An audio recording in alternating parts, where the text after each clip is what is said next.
আসসালামু আলাইকুম। আমি তানিয়া সুলতানা। বর্তমানে দক্ষিণ কোরিয়াতে কনকুক ইউনিভার্সিটিতে একজন রিসার্চার হিসেবে আছি। আর আমি এখান থেকেই আমার পোস্ট গ্রাজুয়েশন শেষ করেছি গত বছর।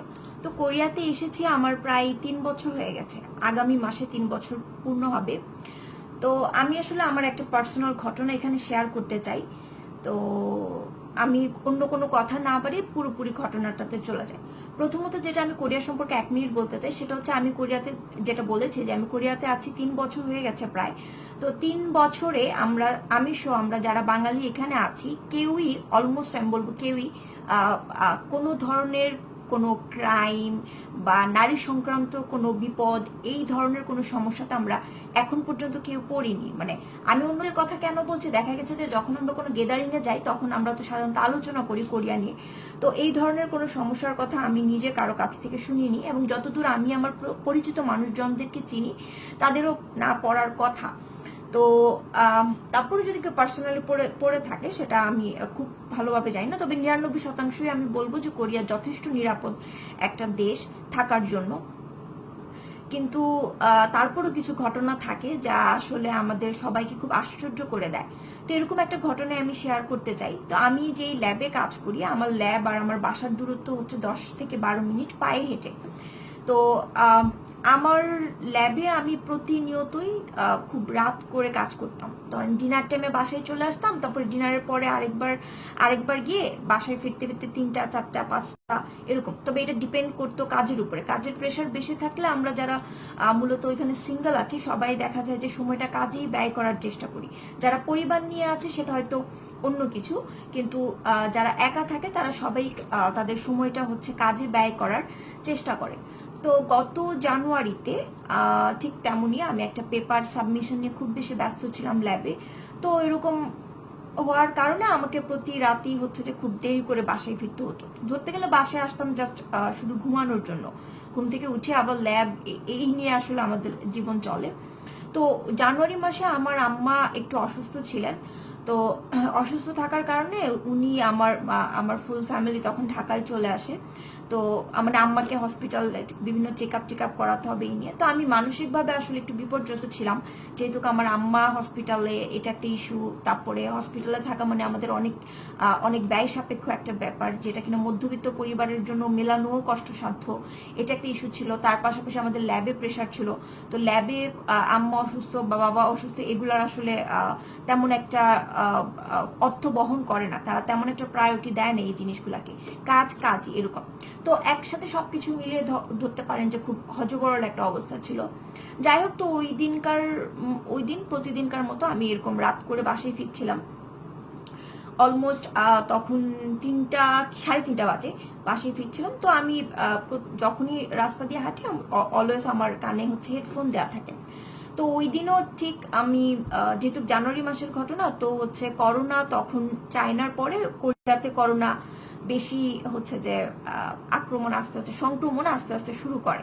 তো এই জন্য রাস্তায় নর্মালি রাতে 3টা 4টায় যতগুলো মানুষ থাকে তার সাথে অনেক বেশি কম ছিল। আর একটা কথা বলি না, আমার এরিয়াটা হচ্ছে খুবই কোলাহলপূর্ণ। এখানে পাব, ক্লাব, তারপর স্ট্রিট ফুড সবকিছু আছে। তো দেখা যায় যে আসলে রাত দিন 24 ঘন্টাই এখানে মানুষ থাকে। আর মানুষ না থাকলেও আসলে সমস্যা নেই, কারণ আমি যেটা বললাম যে রাস্তায় চলাফেরা করতে গেলে দেখা যায় যে আমাদের নিজেদেরকে অদৃশ্য মনে হয়, মানে কেউ কারো দিকে তাকাচ্ছে না এরকম আর কি। তো যাই হোক, আমি ওই দিন রাস্তা পার হয়ে বাসার কাছে আসছিলাম। তো আমার বাসার ভিতরে খুব লম্বা একটা গলি আছে। তো আমি ওই গলি দিয়ে যখন হাঁটছি আমার কানে হেডফোন, এবং ও ওই দিন অবশ্যই একটু আনইউজুয়াল ছিল, আমি নর্মালি গান শুনতে শুনতে আসি, ওই দিন হচ্ছে আমি মোবাইলে ভিডিও দেখছিলাম। তো ধরতে পারেন আমার ফুল কনসেন্ট্রেশন হচ্ছে মোবাইলের মধ্যেই ছিল। তো আমি অনেক অনেক ধীরে ধীরেও হাঁটছিলাম, যেহেতু ভিডিও দেখছি। আবার 3:30 বাজে, একটু টায়ার্ডও, অনেক টায়ার্ডও, সারাদিন পরে বাসা যাচ্ছি। তো হাঁটতে হাঁটতে হঠাৎ করে খেয়াল করলাম আমার ডান পাশে একটা গাড়ি খুব স্লো মোশনে যাচ্ছে। তো তখনই আমি জাস্ট হচ্ছে যে মানে ডানে তাকালাম আর হেডফোনটা কান থেকে খুললাম। তো আমি যখন হেডফোন খুলছিলাম সেই সময় গাড়ির ভিতরে যিনি ছিলেন উনি কিছু একটা বলতে চাচ্ছে। তা আমি আসলে খুব খুব তড়িৎ মনে করলাম কি যে আমি যেহেতু গান শুনে শুনে আসছি বা ভিডিও দেখতে দেখতে আসছি, আমি কোথাও রাস্তায় কোনো ভুল করেছি কিনা, যে সিগন্যাল ভুল করেছি বা কোনো আইন ভঙ্গ করেছি কিনা, যার জন্য হয়তো পুলিশ চলে এসেছে, কিন্তু পরক্ষণে খেয়াল করলাম যে না, এটা পুলিশের গাড়ি না, এটা জাস্ট নর্মাল একটা গাড়ি। তো আমি যখন ও তাকালাম তো দেখলাম ভদ্রলোক ভিতর থেকে কিছু একটা বলছে। তো আমি কোরিয়ান তেমন পারি না, তেমন কি ধরতে পারি না বলতে গেলে, জাস্ট টুকটাক যতটুকু বলা চলে, মানে বাজারে গেলে যতটুকু বলা লাগে। তো উনি যখন কিছু বলছিল, তো আমি তো হেডফোন খুলেছি, তো আমি জিজ্ঞেস করলাম যে what do you want to say. তো আমার কথা উনি কিছু বুঝতে পারছে না, আর কোরিয়ানরা এরকম মানে ইয়েস নো টাইপের কথাগুলো জানে না। তো যাই হোক, তো উনি আমাকে উনার ল্যাপস মানে কোলের কোনো কিছু দেখাতে চাচ্ছিল। তো আমি ওনার গাড়িটা থেকে 2 কদম দূরে, আর উনি গাড়ির ভেতরে। তো সেই সময় উনি দেখাতে যাচ্ছে। তো আমি তো কোনো কিছু খারাপ কোনো কিছু অবশ্যই আমি এক্সপেক্ট করিনি সেই মুহূর্তে। তো আমি ভেবেছি যে উনি হয়তো গুগল ট্রান্সলেটর এখানে অনেকেই ইউজ করে, হয়তো আমাকে কোনো কিছু একটা দেখাতে চাচ্ছে গুগল ট্রান্সলেটর, যেটা তিনি বলতে পারছেন না। তো এটা মনে করে আমি জাস্ট 2 কদম সামনে আগালাম। 2 কদম মানে সামনে আগালাম বলতে একটু উকি দেওয়ার মতো যে উনি কি দেখাতে চাচ্ছে। তো আমি যখন 2 কদম সামনে আগালাম তখন দেখি যে উনি হচ্ছে উনার প্যান্টের জিপ খুলে উনার পুরুষ অঙ্গটা বের করে রেখেছেন। যাক, আমি আসলে একটু এই কথাটা ক্লিয়ারলি বললাম, হয়তো অনেকে নাও বুঝতে পারেন এই জন্য। তো ট্রাস্ট মি, আমি ওই মোমেন্টে I was just like speechless, because আমি এই ধরনের কোনো অকারেন্সের কোনোদিনই এখানে সম্মুখীন হইনি, কারো মুখেও কিছু শুনিনি। এবং আমি মানে কোরিয়ানদেরকে হচ্ছে যে এই জায়গাটা থেকে মানে পুরোপুরি অন্ধের মতো বিশ্বাস করতাম যে ওরা এই ধরনের হ্যারাসমেন্ট বা রাস্তাঘাটে মেয়েদের সাথে কোনো ফাজলামো টিটকারি করা, এগুলার মধ্যে ওরা নেই। তোমার যদি ইচ্ছা থাকে তাহলে তুমি তাদের সাথে যেতে পারো, কিন্তু এখানে জোর জবরদস্তির কোনো কিছু নেই। তো যাই হোক, ওইটা যখন দেখলাম আমি আসলে জাস্ট হচ্ছে যে একেবারে পুরোপুরি ব্ল্যাঙ্ক হয়ে গেছি, যে আমি ওনাকে কি বলবো কোনো কিছু না। আমার মানে একদম আমার মনে হচ্ছিল আমার পুরো নার্ভস মনে হয় চলাচল বন্ধ। তো যাই হোক, উনি এটা তারপরে উনি কিছু একটা বলতেই চাচ্ছে। উনি বললামই যে উনি কিছুই ইংরেজি পারেন না। তো এর 2-3 সেকেন্ডের মধ্যেই যখন আমার সেন্স কাজ করা শুরু করলো, তখন আমি মানে চেহারার মধ্যে হচ্ছে একটা রাগ দেখালাম, কারণ আমি আসলে কোরিয়ান জানি না, তো আমি ইংরেজিতে বললো এখানে বেকার। তো রাগ দেখালাম পরে উনি সামহাও কিছু একটা হয়তো বুঝতে পেরেছেন, বুঝে উনি গাড়িটা স্টার্ট দিয়ে চলে গেল। তো আমি বললাম যে আমার বাসা থেকে আমার ল্যাব হচ্ছে 10 মিনিটের দূরত্ব, তো অলমোস্ট আমি 5 মিনিট চলে এসেছি, আর মনে হয় 5 মিনিটের রাস্তা বাকি। কিন্তু ওই জায়গাতে ওই ধরনের একটা ঘটনার সম্মুখীন হওয়ার কারণে আমার আর আসলে পাই চলছিল না। আর ওই দিন পুরো গলিতে একদম কেউ নাই, তো পা চলছিল না। আমি একদম পিঁপড়ার মতো আস্তে আস্তে হাঁটছিলাম, আর জাস্ট ভাবছিলাম যে কি ঘটনা ঘটলো, মানে কিভাবে সম্ভব হতে পারে এটা। তো যাই হোক, তারপরে হাঁটতে হাঁটতে আমি 5 মিনিটের রাস্তা মনে হয় আমার আরো 10 মিনিট লেগে গেছে, মানে এত স্লোলি আমি হাঁটছিলাম। আর অবশ্যই তখন আর কানে হেডফোন দেইনি। তো আস্তে আস্তে যখন আমি একদম আমার বাসার কাছে চলে আসলাম, তখন খেয়াল করলাম যে পেছনে আবার হচ্ছে যে গাড়ির শব্দ শোনা যাচ্ছে। তো যাই হোক, আমি পিছনে তাকালাম, তাকিয়ে দেখলাম যে ওই গাড়িটাই। তো ওই গাড়িটা হচ্ছে কি আমার কাছ থেকে এর আগের জায়গায় যেখানে উনি হচ্ছে যে চলে গেল, ওইটার সামনে দিয়ে আরেকটা রাউন্ড নেওয়া যায়। তো উনি সামনে গেছে ঠিকই, কিন্তু রাউন্ড নিয়ে উনি আবার হচ্ছে যে আমার পেছনে চলে আসছে। তো চলে আসার কারণে উনি যখন পিছন থেকে এখন আমি দ্বিতীয়বার দেখলাম যে উনি আবার আসছে, তো তখন অবশ্যই আমি হচ্ছে যে প্রিপেয়ার্ড কিছু বলবো বা আমি কি করতে হবে অ্যাটলিস্ট জানি, যে উনার যে ভালো কোনো মতলব নেই সেটা তো আমি বুঝতে পেরেছি। তো যাক, উনি আস্তে আস্তে সেম আবার উনি আমার ডান পাশে এসে দাঁড়ালো, এবং সেম ভাবে আমাকে হচ্ছে যে ইঙ্গিত করছে উনার মানে কোলের দিকে তাকানো বা গাড়িতে যেতে সামথিং কিছু একটা। তো আমি জাস্ট আমার তো আর উকি দেওয়ার কোনো দরকার পড়ে না। আমি ওইখান থেকেই হচ্ছে জোরে বলেছি যে আমি থাপ্পড় দিব, আর জোরে একটা গালিও দিয়েছি। অনেক জোরে বলাতে উনি বুঝতে পেরেছে যে এখানে আর কোনো কিছু হবে না। পরে উনি গাড়ি ড্রাইভ করে চলে গেছে। আর যেহেতু আমি অলমোস্ট আমার বাসার সামনে চলে এসেছি, তো আমি আমার ঘরে চলে এসেছি। তো ঘরে চলে এসে আসলে বলবো না আমি কোনো ভয় পাইনি, আমি অবশ্যই অনেক ভয় পেয়েছি, কান্নাকাটিও করেছি। একবার বলেছি যে আমি এমনিতেই মানসিকভাবে বিপর্যস্ত ছিলাম, যেহেতু আমার আম্মা হসপিটালে, তার উপর এরকম একটা দুর্ঘটনা আসলে আমি কখনই কোরিয়াতে এক্সপেক্ট করিনি। বাংলাদেশে তো হয়, বাংলাদেশে দেখা গেছে আমরা দিনের বেলাও অনেক ধরনের অকারেন্সের মধ্যে পড়ি, কিন্তু কোরিয়াতে আসলে এটা আমি কখনো পড়িনি বলে এক্সপেকটেশন ছিল না। যাই হোক, তো তারপর দিন আমি ল্যাবে গেলাম। ওই দিন শুক্রবার ছিল, মানে শুক্রবার ভোর রাতের ঘটনা, আর শুক্রবার তো আমাদের ল্যাবে যেতে হয়। ল্যাবে গেলাম, তো আমি মানে মন খারাপ ছিল, আম্মার খোঁজ খবর নিতে নিতে আমি আর ওইটা নিয়ে আর চিন্তা করতে পারিনি। তো তো শনিবার রবিবার আমার অবস্থা একটু ভালো হওয়ার কারণে আমি এটা নিয়ে একটু চিন্তা করলাম। তো যাই হোক, আমি এরপর আসলে তেমন কোনো ডিসিশনে যেতে পারিনি। কিন্তু সোমবার দিন হঠাৎ করে বিকালবেলা এসে মনে হলো যে আসলে বাংলাদেশে এমন অনেক কিছু হয় যেটা আমরা মেয়েরা, এর চেয়ে অনেক বড় কিছু হয়, এটা বাংলাদেশে ধরতে গেলে কোনো কিছুই না। তো বাংলাদেশে এরকম কিছু হলে আমরা বলতাম যে আচ্ছা যাক, যাই হয়েছে এটা কোনো ব্যাপার না, ভুলে যায় এরকম। কিন্তু আমার মনে হয়েছে, আমি যতদূর কোরিয়া সম্পর্কে জানি, কোরিয়া খুব স্ট্রিক্ট ল এর ব্যাপারে, ওদের আইন কানুন খুব শক্ত। এই জন্যই দেখা গেছে যে এখানে কিছু মানুষ যদি খারাপ হয়েও থাকে, ওই আইনের জন্য ওরা আসলে কিছু করতে পারে না। তো আমি ভাবলাম যে বাংলাদেশে তো অনেক মানুষকে ছাড় দিয়েছি জীবনে, তো এইখানে একটু ট্রাই করি, দেখি যে কি করে এরা। আর আমার নিজের একটা অভিজ্ঞতার দরকার আছে, আর ওদের আইনটা কিরকম এটাও জানা হলো, আমার নিজের একটা এক্সপিরিয়েন্স হলো যে ওদের এই জায়গাটাতে কিভাবে কাজ করতে হয়। আর আমার একটা এক্সপিরিয়েন্স থেকে আমি মনে করেছিলাম যে আমি হয়তো অন্য অন্য যারা বাঙালি আমরা এখানে আছি তাদের সাথে এটা শেয়ার করতে পারবো। তো এটা মনে করে আমি ওই দিন 5টার সময়, যেহেতু 6টায় অফিসিয়াল এখানে সবকিছু অফ হয়ে যায়, তো 5টার সময় হচ্ছে এখানকার একটা ট্যাক্সি নিয়ে আমার এখান এলাকায় যেই ইসে আছেন, বাই দ্য ওয়ে, আমি প্রথম হচ্ছে আসলে আমার ইউনিভার্সিটিতে গিয়েছিলাম যে তাদেরকে জানানোর জন্য, যেখানে ফরেনারদের জন্য কাজ করে। তো তারা আমাকে বললো যে এটা যেহেতু ক্যাম্পাসের বাইরে, তাদের হাতে আসলে কিছু করার নেই। তো আমাকে সাজেস্ট করলো, আমাকে যদি আমি যদি কিছু করতে চাই, আমাকে অবশ্যই হচ্ছে যে থানায় যেতে হবে। তো ওরা আমাকে অ্যাড্রেস দিয়ে দিয়েছে যে আমার যে এরিয়া, সেই এরিয়ার থানা কোনটা। তো সেই এরিয়ার থানাতে আমি গেলাম। তো প্রথমেই যেটা সমস্যা হলো সেটা হচ্ছে যে ল্যাঙ্গুয়েজ, ওখানে কেউ ইংরেজি বলতে পারে না। তো লাকিলি একটা মেয়ে, সে হয়তো কোনো কারণে, ও মানে পুলিশ স্টেশনের কেউ না, হয়তো কোনো কারণে এখানে এসেছিল। তো ওই মেয়েটা দূর থেকে শুনতে পেলো আর কি যে আমি কিছু বলতে চাচ্ছি। তো ও সামনে এগিয়ে এসে আমাকে, ওনাদেরকে বুঝিয়ে বলার চেষ্টা করলো যে আমি যে একটা হ্যারাসমেন্টের শিকার হয়েছি সেটা বলতে চাচ্ছি। তো যাই হোক, তো ওনারা আমাকে সাজেস্ট করলেন দোতলায়, যেখানে এই হ্যারাসমেন্ট নিয়ে কাজ করে, সেখানেই যাওয়ার জন্য। আমি সেখানে গেলাম। যাওয়ার পরে ওইখানেও সেম, তারা ল্যাঙ্গুয়েজ সমস্যা, আমার কথা বুঝতে পারছে না। তো আমাকে বললো যে তুমি কাজ করো, তুমি যদি কেস ফাইল করতে চাও তাহলে তোমাকে আরেকবার আসতে হবে, আমরা তখন হচ্ছে একজন ট্রান্সলেটর এনে রাখবো। তো বাঙালি নাকি ইংরেজি ট্রান্সলেটর চাও? তো আমি বলেছি যে ইংরেজি ট্রান্সলেটর হলে আমার কোনো সমস্যা নেই। তো যাই হোক, ওনারা বললো রাত 9টায় যাওয়ার জন্য আরেকবার। এই যে গিয়ে দেখি যে ট্রান্সলেটর সেখানে আগে থেকে এসেছিলেন। তো ট্রান্সলেটরও মহিলা, যিনি ইনভেস্টিগেট করবেন তিনিও মহিলা। তো ঠিক আছে, আমরা তিনজনকে এক রুমে নিয়ে গেল। তো আমাকে ট্রান্সলেটর যিনি, তিনি প্রশ্ন করছেন, মানে ইনভেস্টিগেটর ট্রান্সলেটরকে শিখিয়ে দিচ্ছেন, উনি আমাকে প্রশ্ন করছেন। যাই হোক, তো আমাকে যে প্রশ্নগুলো করলো, প্রথমত হচ্ছে আমি পুরো ঘটনাটা যেভাবে এখন বর্ণনা করেছি পুরোটা তাদেরকে বুঝিয়ে বললাম।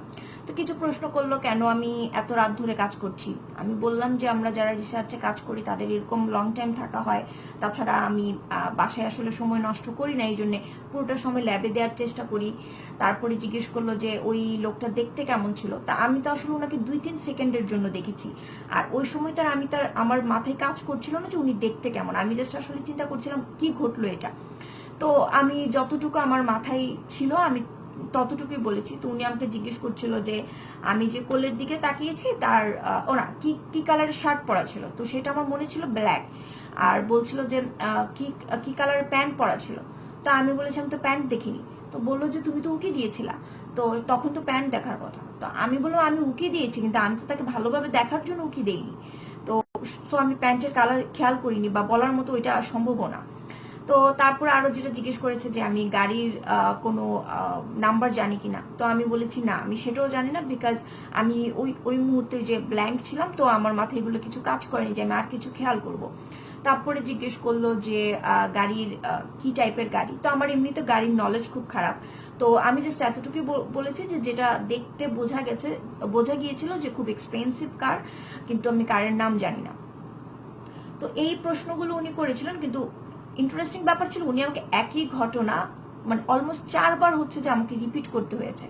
তো আমি প্রথম দিকে একটু রাগ করছিলাম যে একই ঘটনা আমাকে কেন বারবার বলতে হচ্ছে, কিন্তু পরে বুঝলাম যে আসলে উনারা হয়তো ক্লিয়ার হতে চাচ্ছেন যে আমি মিথ্যে বলছি কিনা। কারণ আমি যদি ঘটনা মিথ্যে বলি তখন দ্বিতীয়বার বলতে গেলে ঘটনাটা চেঞ্জ হয়ে যাবে। তো যাই হোক, এরকম পুরোটা বর্ণনা শেষ হলো পরে আমাকে দুইজনই বলছে যে ইনভেস্টিগেশন শেষ হওয়ার পরে আমাকে, আচ্ছা এখানে আরেকটা কিছু ছিল, সরি, বললো যে আমি কোনো লয়ার রাখতে চাই কিনা। তো লয়ারের কস্ট বেয়ার করার মতো অ্যাবিলিটি আমার নেই। তো আমি জিজ্ঞেস করলাম যে এটা এক্সপেন্সিভ কিনা। তো উনি বললো যে না, এক্সপেন্সিভ না, এটা গভর্নমেন্ট থেকে তো আমার জন্য বরাদ্দ করা হবে। তো আমি বললাম ফ্রি হলো তো ফাইন, তাহলে আমি অবশ্যই হচ্ছে বরাদ্দ করবো। আরেকটা জিনিস প্রশ্ন করলো যে আমি আমার অরিজিনাল নাম রাখতে চাই কিনা, নাকি আমি চেঞ্জ করতে চাই নাম। তো আমি বলেছি যে না, আমার অরিজিনাল নামই থাকবে, এটাতে কোনো সমস্যা নেই। তো এই কিছু ইম্পর্টেন্ট প্রশ্ন ছিল।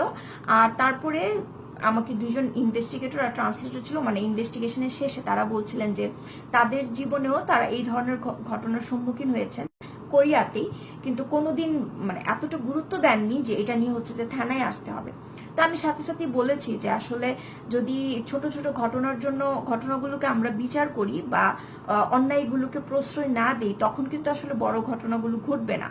তো এটা মনে করি আমার এখানে আসার। আমি যতদূর জানি যে কোরিয়ার আইন খুব শক্ত, এই জন্য আসলে খুব আশা নিয়ে এসেছি যে আপনারা আমাকে হেল্প করবেন। তো তারা বলেছে যে না, আমরা যথাসাধ্য চেষ্টা করব যেন তাকে ধরা যায়। তো আমি জিজ্ঞেস করলাম যে কতদিন লাগতে পারে। তো বললো যে আসলে যেহেতু আমি কোনো হচ্ছে যে খুব স্পেসিফিক ইনফরমেশন দিতে পারিনি, সেই জন্য টাইম লাগবে। তো আমি বললাম কি আসলে আমি যে এলাকায় থাকি সেখানে রাস্তার চতুর্দিকে হচ্ছে যে সিসি ক্যামেরা লাগানো। তো আপনি জাস্ট ওইটা, আমি স্পেসিফিক্যালি টাইমটা বলে দিয়েছিলাম যে 3:30 থেকে 3:50 পর্যন্ত, ওই 20 মিনিট, এটা একদম শিওর।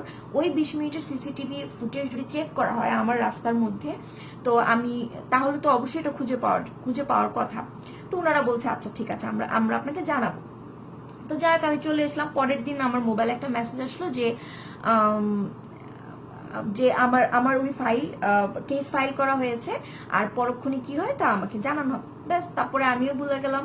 আর আমি ল্যাব নিয়ে ব্যস্ত, তারপর হচ্ছে করোনা প্রচুর সংক্রমণ শুরু, তো তখন আর এই ইস্যুটা নিয়ে আসলে আর মাথা ঘামাইনি, বা আমার মনে হয়নি যে আমার আরেকবার যাওয়া দরকার, কারণ তারা আমাকে বলেনি যে আমার আরেকবার যেতে হবে। তো 2 মাস পরে জানুয়ারি, ফেব্রুয়ারি, মার্চের শেষের দিকে আমাকে হচ্ছে যে একটা মেসেজ পাঠালো আবার মোবাইলে কোরিয়ানি, যে আমি যার নামে হচ্ছে যে কেস ফাইল করেছি তাকে ধরা হয়েছে। তো ওনারা কোরিয়ানে পাঠায়, আমি ট্রান্সলেট করিনি। তো ঠিক আছে, এরপর আমি আর কোনো রেসপন্স করার মতো দরকার পড়েনি, বা ওনারা কিছু সাজেস্টও করেননি। তার কিছুদিন পরে আমাকে আরেকটা মেসেজ পাঠালো যে কালপ্রিট, তার হচ্ছে মানে শাস্তি বা হচ্ছে এটার বিচার আমরা খুব তাড়াতাড়ি শুরু করতে চাচ্ছি, আর আমাকে খুব তাড়াতাড়ি জানানো হবে কি হয় না। তো যাক, এর 2 দিন পরে আবার আমাকে ডিরেক্টলি মোবাইলে ফোন আসলো। তো উনি বলছে যে আমি আপনার লয়ার, আমি কোরিয়ান পারি কিনা। তো আমি বলেছি যে না, আমি কোরিয়ান পারি না, আপনি ভালো হয় আপনি যদি মেসেজ দেন, কারণ আমি সেটা ট্রান্সলেট করতে পারি। তো আমি ওই সময় বাসায় ছিলাম, আমার কথাটাগুলা কেউ ট্রান্সলেট করে দিবে, আমার কাছে কেউ নেই। তো উনি বলেছে ঠিক আছে। তো উনি আমাকে মেসেজ পাঠালো যে হচ্ছে যে কালপ্রিট, মানে যিনি অপরাধী, তাকে ধরা হয়েছে এবং তার শাস্তি দেওয়া হবে, কিন্তু শাস্তি দেওয়ার আগে আমাকে জিজ্ঞেস করা হচ্ছে আমি কোনো ক্ষতিপূরণ চাই কিনা। যদি আমি কোনো ক্ষতিপূরণ চাই তাহলে হচ্ছে যে সেটা সে দিতে বাধ্য, এবং তার পাশাপাশি তার যে শাস্তি হবে সেই প্রক্রিয়াটা চলবে। তো যাই হোক, আমি কোনো ক্ষতিপূরণ দাবি করার আগেই তাদের কাছ থেকে একটা ক্ষতিপূরণ বরাদ্দ ছিল। যিনি লয়ার উনি আমাকে বলছিলেন যে এটার জন্য ক্ষতিপূরণ এরকমই হয়।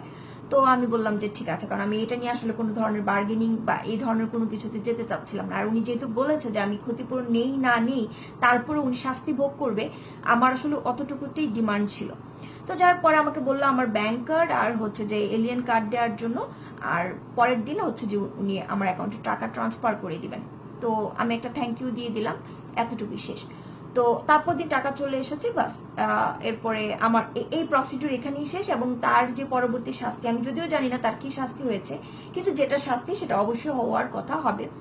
তা আমি আসলে এই পুরো ঘটনাটা বর্ণনা করার কিছু কারণ আছে। প্রথমত হচ্ছে আমি জাস্ট কিছুটা প্রশংসা বলতে পারেন যে কোরিয়ার আইন কতটা শক্ত, বা তারা কিভাবে কত ভালোভাবে একটা কেস বা এক ধরনের হ্যারাসমেন্ট সেটা হ্যান্ডেল করে। আরেকটা জিনিস আমি বলবো সেটা মেয়েদের জন্য, যে আমি আসলে নিজে যেটা বোকামি করেছি, আমি একদম শতাধিক বিশ্বাস করেছিলাম যে কোরিয়ানরা খুবই ভালো, কোরিয়াতে এই ধরনের কিছুই হয় না। এটা খুব ভুল একটা ডিসিশন বা চিন্তা চেতনা ছিল আমার। অ্যাটলিস্ট সবসময় সতর্ক থাকা উচিত। প্রত্যেকটা দেশেই তো আসলে খারাপ ভালো মানুষ থাকে, 100 ভাগ মানুষ তো কখনো ভালো হতে পারে না।